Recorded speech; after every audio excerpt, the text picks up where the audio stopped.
Whenever I do videos on the dangers of being a stay-at-home mom, I hear comments from clueless women who've clearly never been through a divorce before.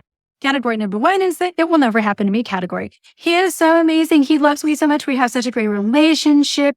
We are doing everything right. Your husband was a jerk. My husband is amazing. It'll never happen to me. Category number two is, if it does happen to me, I'll be just fine. These are people who maybe they come from divorced families, so they realize that marriages have a high likelihood of failing.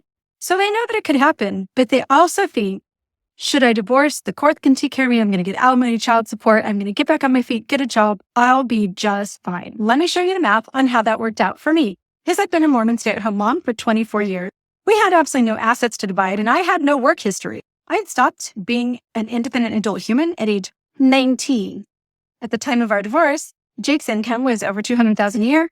Mine was zero, and always had been. I hadn't had a job since I was 19. So he was court-ordered to pay $1,640 a month in spousal maintenance, which would have been $19,680 a year. He was ordered to pay for 6 years, which would have been a total of $118,080 in spousal maintenance.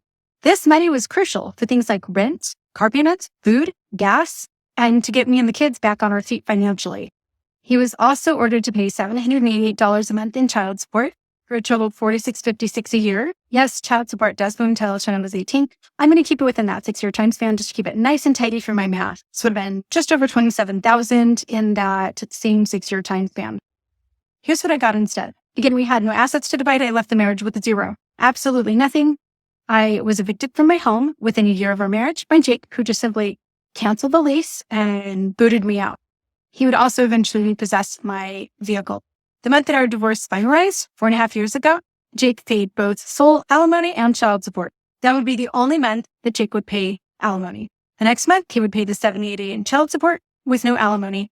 I would take him back to court multiple times over the next 4 years to try to recoup the growing amount of arrears. And while he did sometimes have judgments against him, the court never once enforced. Jake would quit every job that he would have. It's perpetually self-employed so that he doesn't have his wages garnished. Even moved his mother, who has dementia and I believe Alzheimer's, out of a nursing home into his home so that he could say that he wasn't employable and therefore couldn't pay anything, and whittled everything down to almost nothing, getting rid of alimony and child support. This past year, he lowered his total obligation to $400 a month for child support only for one child.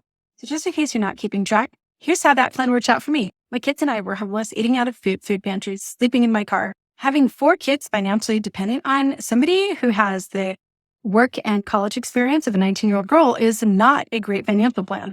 5 years out from my marriage ending, there has not been a single month that we haven't worried about paying rent. There has not been a single month that we haven't had all of the groceries that we had wanted. There has not been a single month that I have been able to just take care of my children's basic necessities. Ladies, listen up. Being a stay-at-home mom is the most dangerous thing that a female can do. A man is not a plan, and it never was.